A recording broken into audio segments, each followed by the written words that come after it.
And I'd like to wish everyone a very good evening. And over the weekend, the United States military and the Israeli Defense Forces continued Operation Epic Fury very successfully. Over the past 9 days, we've carried out some of the most powerful and complex military strikes and maneuvers the world has ever seen. Now, you add that up to all of the other things, Midnight Hammer, getting rid of the nuclear threat from Iran, which was a big moment in history, in my opinion, and the great success we've had in Venezuela and all other places. Every place we've gone, we've had tremendous success. But while we're doing all of these things, we're achieving major strides toward completing our military objective. And some people could say they're pretty well complete. We've wiped every single force in Iran out very completely. Most of Iran's naval power has been sunk. It's on the bottom of the sea. It's almost 50 ships. I was just notified it's 51 ships. I didn't know they had that many. Didn't last very long. And these are fighting vessels. They're meant to fight, but they're not meant to fight against us. We continue to target Iran's drone and missile capabilities. Their drones are way down. Their drone manufacturing has been hit starting today. We know all of the places they manufacture the drones, and they're being hit one after another. Their missile capability is down to about 10%, maybe less. We're also hitting where they make missiles and where they deliver missiles. We've struck over 5,000 targets to date, some of them very major targets, and we've left some of the most important targets for later in case we need to do it. If we hit them, it's going to take many years for them to be rebuilt, having to do with electricity production and many other things. So we're not looking to do that if we don't have to. But they're the kind of things that are very easy to hit, but very devastating if they are hit. We are waiting to see what happens before we hit them. We could take them all out in one day, but it's all resulting in a 90% decline in various things, but in particular, Iranian missile launchers and 83% drop in drone launchers. As you know, the drone launchers are pretty well shot, but we're at over 90% decline in the Iranian missile launchers, which is very hard to reproduce and very hard to get. And usually what we were able to do through great equipment, a lot of smart people, as soon as they sent a missile up from a launcher, we were able to knock out that launcher within a period of 5 minutes or less, accurately right on the noggin. So now we have low-cost interceptors effectively combating Iranian drones, and our B-2 bombers recently dropped dozens of 2,000-pound bombs to destroy missile launchers all over Iran and buried deep under Iranian soil in many cases. The soil was no match. And we're also annihilating the manufacturing base that the regime uses to build drones and missiles at a rate that nobody thought was possible. We're knocking them out. We know where they all are. We're knocking them out very quickly. We're ahead of our initial timeline by a lot. I would say that we probably would not have thought after a month we'd be here, in addition to the fact that we've taken out the leadership twice and maybe 3 times. And we, as you know, we want to be involved. We don't want another president that maybe wouldn't be willing to do what I'm willing to do for the good of the world, for the good of our nation, to be stuck with the situation in 5 years or 10 years from now. So we think they should put a president in, or the head of the country in, that's going to be able to do something peacefully for a change. They've been doing this for 47 years, killing people for 47 years, whether it's the barracks or even the SS Cole where they were involved. Very strongly, they always denied it. But where they were very strongly involved, and all of the people that died through the roadside bombs, died and are right now walking around with no legs, no arms, a face that's been so badly damaged. The Iranian regime has been attacking Americans and spreading terror for 47 years, and despite these countless opportunities to renounce their nuclear ambitions, which they had just a short while ago, they told Mr. Witkoff, who is standing right over here, they said, they actually said, we want to keep building. Essentially, in a real nutshell, we want to continue to build nuclear weapons. If we didn't knock out Midnight Hammer, if we didn't knock out their Iranian potential, if we didn't do that with Midnight Hammer, they would have had a nuclear weapon. They would have used it long before now. And at a minimum, Israel would have been annihilated. I was very lucky that we had the courage to do that, that we had the talented pilots and the great equipment. The B-2 bombers are unbelievable. We ordered 25 more, by the way, the newer, better version. It's we have the greatest military in the world. We have the greatest equipment in the world by far. You see that no matter where we go. You still need the people, though, to operate it and to use it. And those are the people that we cherish. Even after we obliterated their key nuclear sites in Operation Midnight Hammer, they never negotiated in good faith. They still continued to say, we want to build nuclear. We want enrichment at levels that were unacceptable.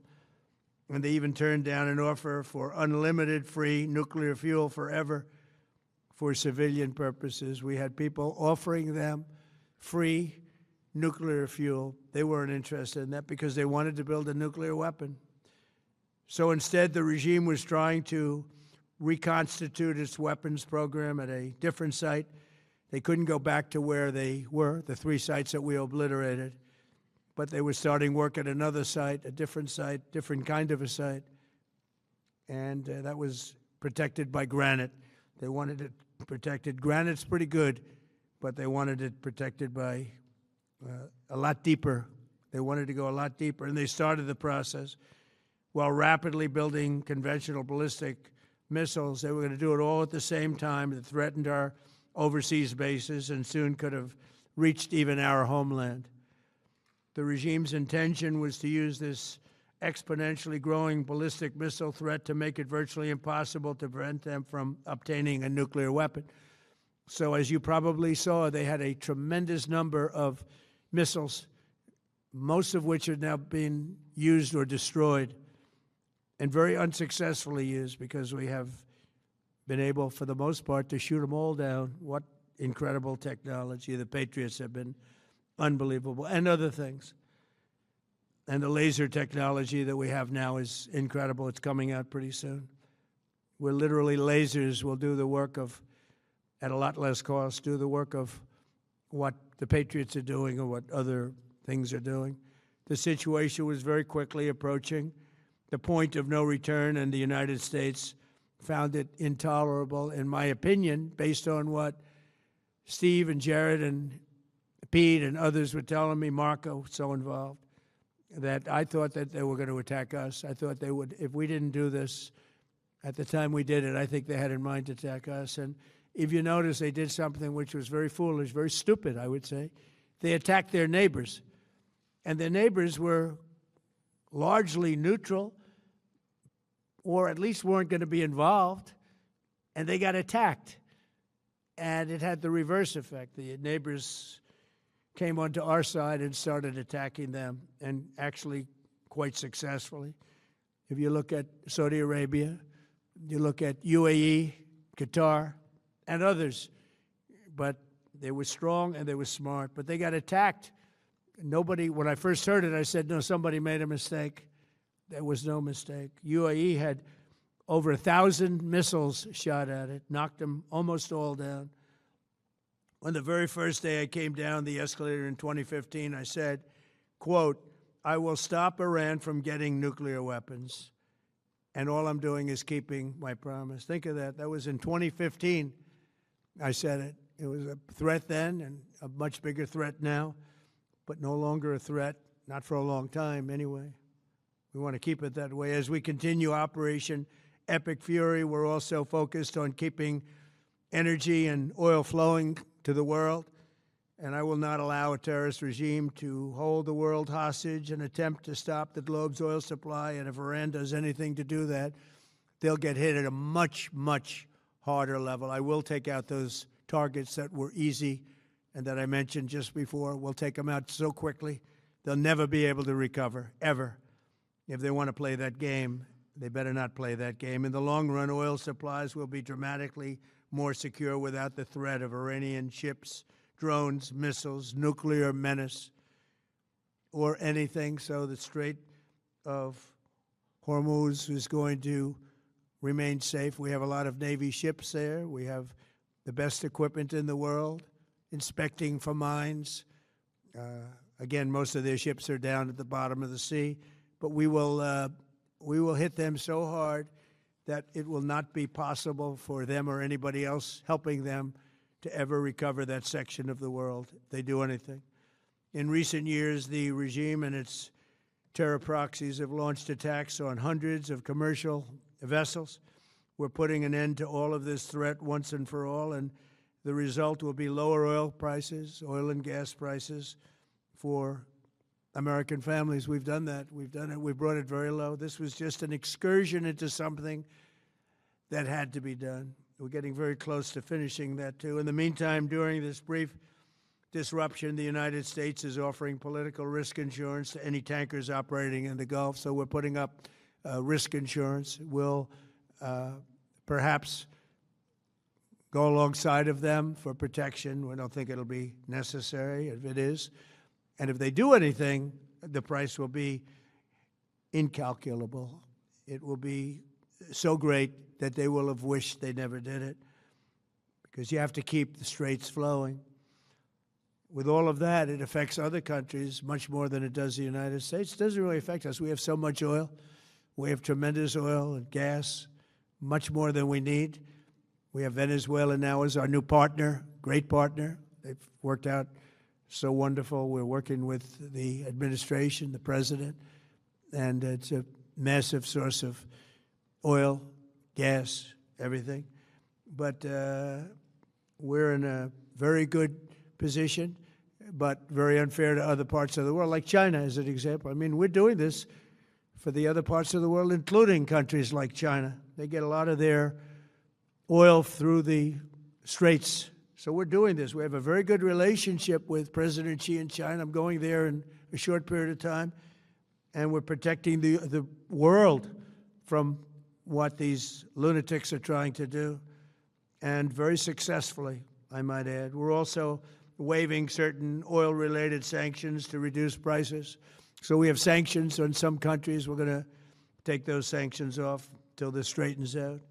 Then who knows, maybe we won't have to put them on. There'll be so much peace. But when the time comes, the U.S. Navy and its partners will escort tankers through the strait if needed.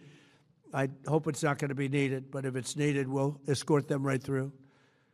And we have the greatest mine-sweeping ability. We have the greatest ships, and all of the, we know exactly where they're placed. We'll get them out of there very fast, but we hope we don't have any of that. And again, if they do that, if they play that game, we're going to hit them at a level that they have not seen before. So we're winning very decisively. We're way ahead of schedule. Our military is the greatest in the world, with the greatest equipment and the greatest people in the world. Nobody's ever seen anything like it. Iran's a very powerful country. They were going to take over the Middle East. If we did not hit them, they were going to take over the Middle East. They had thousands and thousands since their last hit. They had thousands and thousands of missiles and everything else. Most are now destroyed.